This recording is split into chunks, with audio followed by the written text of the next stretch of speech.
What's going on, brothers and sisters? This is your brother Raha Shalah from the tribe of Joseph. And I was thinking about words and how they're vessels in themselves, and words can be used for good and evil. You can take words like don't, can't, and won't. If I was to use those in two different examples, I mean, somebody could say, well, those sound pretty negative, but you could use them in positive uh, ways. Like you don't speak against the Holy Spirit.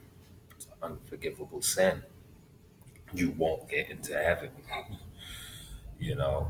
But if I'm like, I don't want to do the will of God, and I won't do the will of God, you see what I'm saying? So to really sum this up, words are vessels and they're double-edged swords.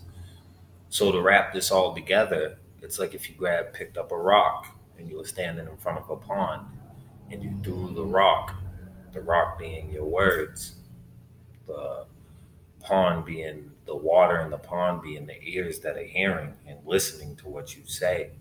When that rock leaves your hands, it's done. You cannot take that back. It's going to hit the water. The ripple effect is going to be caused. Yeah, the ripples will go away. You could walk away. But what was done was done. And the next person that comes up to the pond will never know you threw a rock. But that effect happened. The ears that heard and listened heard what you said and were listening. Some of them might forget, some of them might not. Your words can lead people to salvation or lead them astray. So we have to, really take into consideration what we say and do.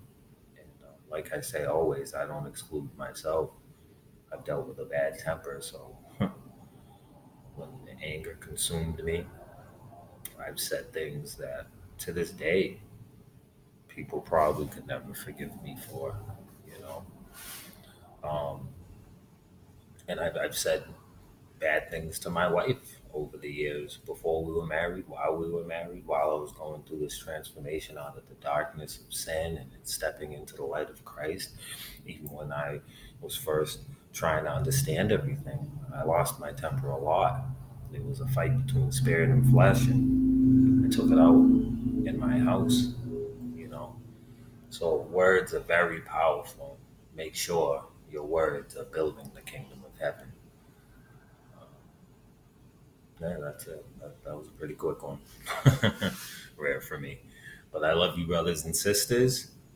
And never forget, words are very powerful. God willing, I'll make another video. God bless.